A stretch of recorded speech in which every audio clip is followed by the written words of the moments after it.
Very good morning students. आज मैं आपको हिंदी का पार्ट 7 रीड करवा रही हूँ। परीक्षा बहुत अच्छी कहानी है, इसे आप खुद भी रीड करना एक बार, ठीक है। और इसमें एक बार क्या होता है, रियासत देवगढ़ के दीवान सरदार सुजान सिंह बूढ़े हुए थे। उन्हें परमात्मा की याद आई। उन्होंने कहा, महाराज से कहा कि श्रीमान की सेवा मैंने आपकी 40 साल तक की है, अब मेरी अवस्था हो गई, यानी बूढ़े हो चुके हैं, अब वो राजकाज संभालने सकती नहीं है। और जो भूल चूक हो जाए तो बुढ़ापे में दाग लग जाए, इससे मेरी सारी जो जब तक अभी तक जो काम है वो मेरा सारा मिट्टी में मिल जाएगा। राजा साहब बड़े अनुभवशील, नीति कुशल दीवान का, इनका दीवान यानी कि प्रधानमंत्री, उनका बड़ा आदर करते थे। उन्होंने समझाया, लेकिन जब दीवान साहब नहीं माने तो हार के उनकी प्रार्थना स्वीकार कर ली, पर शर्त यह रखी कि नया दीवान उन्हें ही खोजना पड़ेगा। ठीक। दूसरे देश के समाचार पत्रों में विज्ञापन निकला कि देवगढ़ के लिए एक सुयोग्य दीवान की जरूरत है। जो सज्जन अपने इस पद को योग समझे, वो वर्तमान दीवान सरदार सुजान सिंह की सेवा में उपस्थित हो। वो जरूरी नहीं हो स्नातक हो, मगर हृष्ट पुष्ट होना आवश्यक है। मर्दांगिनी के मरीज यहाँ तक आने की कष्ट उठाने की जरूरत नहीं है। मर्दांगिनी यानी कि जो पेट का जो प्रॉब्लम है उन्हें। और 1 महीने तो उम्मीदवारों के रहन सहन, आचार विचार की परख की जाएगी। विद्या का कम परंतु कर्तव्य का अधिक विचार किया जाएगा। जो भी महाशय इस परीक्षा में पूरे उतरेंगे वे उच्च पद पर सुशोभित होंगे। उन्होंने इतना ये उसमें शर्त रखी कि नए दीवान बनने के लिए क्या क्या होना चाहिए। ठीक है, उन्होंने कहा भले पढ़ाई लिखाई इतना ना हो, लेकिन उसका आचार विचार, विद्या से ज़्यादा उसकी रहन सहन और उसके नैतिक कर्तव्य जो है उसके बारे में पता किया जाएगा। इस विज्ञापन से सारे मुल्क में हलचल मच गई। ऐसा पद किसी प्रकार की कैद नहीं, केवल नसीब का खेल है। सैकड़ों आदमी अपना भाग्य परखने के लिए चल पड़े। देवगढ़ में नए नए रंग बिरंगे मनुष्य दिखाई देने लगे। रेलगाड़ी से उम्मीदवारों का रेला सा उतरा था। कोई पंजाब से चला था, कोई मद्रास से, कोई नए फैशन का था, कोई पुरानी सादगी से था। पंडित मौलवी सब यहाँ पे आए गए। बेचारे सन्नत के नाम पे रोया करते थे। वहाँ पे उनकी कोई जरूरत नहीं थी। रंगीन चोगे और नाना प्रकार के अंगरखे कंटोप सज धज के दिखाने लगे। लेकिन सबसे विशेष संख्या स्नातकों की थी, क्योंकि सन्नत की कैद ना होने पर भी सन्नत से पर्दा तो ढका रहता है। सरदार सुजान सिंह ने महानुभावों के आदर सत्कार का बहुत अच्छा प्रबंध किया।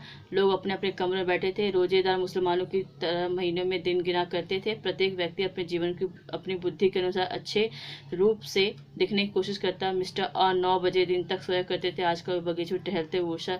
अब कोई रोज सुबह 9 बजे उठता था, लेकिन यहाँ पे राजा की नज़र में अच्छा बनने के लिए वो सुबह उठ के वो सैर पे जाने लगा। कोई ये करता था, कोई वो करता था, कोई नौकरों से परेशान था, लेकिन यहाँ पे सब अपना काम कर रहे थे। कोई नास्तिक था तो वो भगवान की पूजा करने लगा था।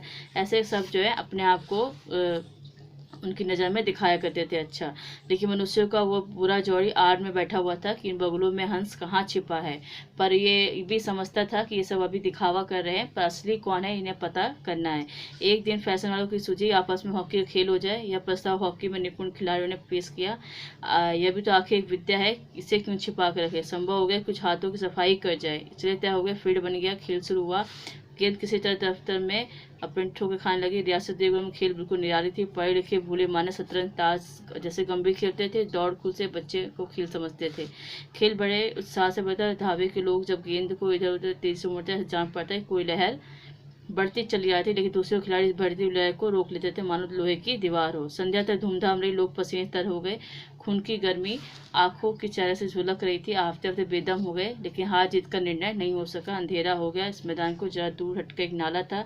उस पर कोई पुल नहीं था। पथिकों की नाली में से चल कर आना पड़ता था। केवल अभी बंद नहीं होता कि दम ले रहे थे। किसान अनाज से भरी गाड़ी के लिए उस नाले में आया, लेकिन कुछ तो नाले में फंस गया और कुछ उसकी ऊंचाई इतनी ऊंची थी गाड़ी के ऊपर चढ़ नहीं सकी। वो कभी बैलों को लड़काता, कभी पहियों को हाथ से लड़कता, लेकिन बोझ अधिक था और बैल कमजोर। गाड़ी ऊपर को ना चढ़ती तो फिर दोबारा नीचे आ जाती। किसान बार बार जोर लगाता और गाड़ी लेकिन ऊपर नहीं जाता। बेचारा किसान निराश होकर जो देखता, मगर कोई नजर नहीं आता। गाड़ी को अकेले छोड़कर जा भी नहीं सकता था, बड़ी विपत्ति में फंसा हुआ था। इसी बीच खिलाड़ी हाथों में डंडे लिए घूमते हुए उधर से आए। किसान उनकी तरफ सहमी आंखों से देखा, परंतु किसी ने उसकी मदद मांगने का साहस ना हुआ। खिलाड़ियों ने भी उसको देखा, मगर बंद आंखों से, जिनमें सहानुभूति ना थी। और खिलाड़ियों ने भी देखा कि वो परेशानी में भी है, पर किसी ने भी उसकी तरफ ध्यान नहीं दिया। लेकिन उसी में से एक ऐसा मनुष्य था जिसके हृदय में दया थी, साहस थी, और हॉकी खेलते हुए उसके पैर में चोट लग गई थी। लंगड़ाते हुए धीरे धीरे चला आ रहा था। अकस्मात उसकी निगाह गाड़ी पर ठिठक गया। किसान की सूरत देख के सब बातें ज्ञात हो गई। उसे डंडा एक किनारे रख दिया, कोट उतारा, किसान के पास जाकर बोला, मैं तुम्हारी गाड़ी निकाल दूं। किसान ने देखा कि वो बड़ा गठा हुआ लंबा आदमी था। किसान झुककर बोला, हुजूर मैं आपसे कैसे कहूँ, युवक मालूम होता है तुम यहाँ बड़ी देर से फंसे हुए हो। अच्छा तुम गाड़ी पर जाके बैलों को साधो, मैं पहिया ढकेलता हूँ, अभी गाड़ी ऊपर आ जाएगी। किसान गाड़ी पर जा बैठा। युवक ने पहिया पर जोर लगा के ढकेला। कीचड़ बहुत ज़्यादा था, घुटने तक जमीन में गड़ गया, लेकिन हिम्मत ना हारी, फिर भी जोर लगाया। उधर किसान ने बैलों को ललकारा, बैलों को सहारा मिला, हिम्मत बंद गई। कंधा झुकाकर एक बार और जोर लगाया तो गाड़ी जो है नाले के ऊपर पहुंच गए। किसान युवक ने हाथ जोड़ के खड़ा हो गया, बोला, महाराज आपने आज मुझे उबार लिया, नहीं तो सारी रात यहीं बैठना पड़ता। युवक हंस के बोला, क्या अब मुझे कुछ इनाम देते हो? कि मैं गंभीर होने कहा, नारायण चाहेंगे तो दीवानी आपको ही मिलेगा। युवक ने किसान की तरफ गौर से देखा। उसके मन में संदेह हुआ, कहीं ये सुजान सिंह ही तो नहीं है। तो यानी कि वो कौन था? वो सुजान सिंह वेश बदल के आया था परीक्षा लेने की, कौन उसकी मदद करता है। बाकी सब तो निकल गए, पर ये एक अच्छा आदमी था, उसने मदद किया। सुजान सिंह ने भी इसने पहचान लिया। क्या आवाज़ तो मिलती है, चेहरा ही वही लगता है। किसान ने उसको तीव्र दृष्टि से देखा, शायद उसके दिल में संदेह भाव। मुस्कुरा बोला, गहरे पानी में बैठने से ही मोती मिलता है। महीना पूरा हुआ, चुनाव का दिन आ पहुंचा। सभी उम्मीदवार प्रातःकाल से अपनी अपनी किस्मत का फैसला सुनने के लिए तैयार थे। दिन काटना पहाड़ हो गया। प्रत्येक के चेहरे पर आशा और निराशा के रंग आते जाते रहे। मालूम नहीं आज किसकी नसीब जागेंगे, ना जाने किस पर लक्ष्मी की कृपा दृष्टि होगी। ये उम्मीद बार बार उड़ रहा था। संध्या समय राजसभा का दरबार सजा गया। सभी वहाँ बैठे थे। सभी उम्मीदवारों के कलेजे धड़क रहे थे कि पता नहीं कौन बनेगा उनका नया दीवान। सुधा सिंह ने खड़े होकर कहा, दीवानी के माध्यम से मैंने आप लोगों को जो कष्ट दिया उसके क्षमा कीजिए। इस पद के लिए ऐसे पुष्कर उत्तर थी जिसके हृदय में दया हो, साथ साथ में आत्मबल हो। हृदय में वो उदार हो, आत्मबल वो विपत्ति के समय सामना कर। रियासत के सौभाग्य से मुझे ऐसा पुरुष मिल गया है। ऐसे गुण वाले संसार में कम है। जो वे कीर्ति और मान के शिखर पर बैठे हुए हैं उन तक हमारी पहुँच नहीं है। मैं रियासत को पंडित जानकी नाथ सा दीवान पाने का बधाई देता हूँ। रियासत के कर्मचारियों और रईसों ने जानकी नाथ की तरफ देखा। वो लड़का कौन था? जानकी नाथ।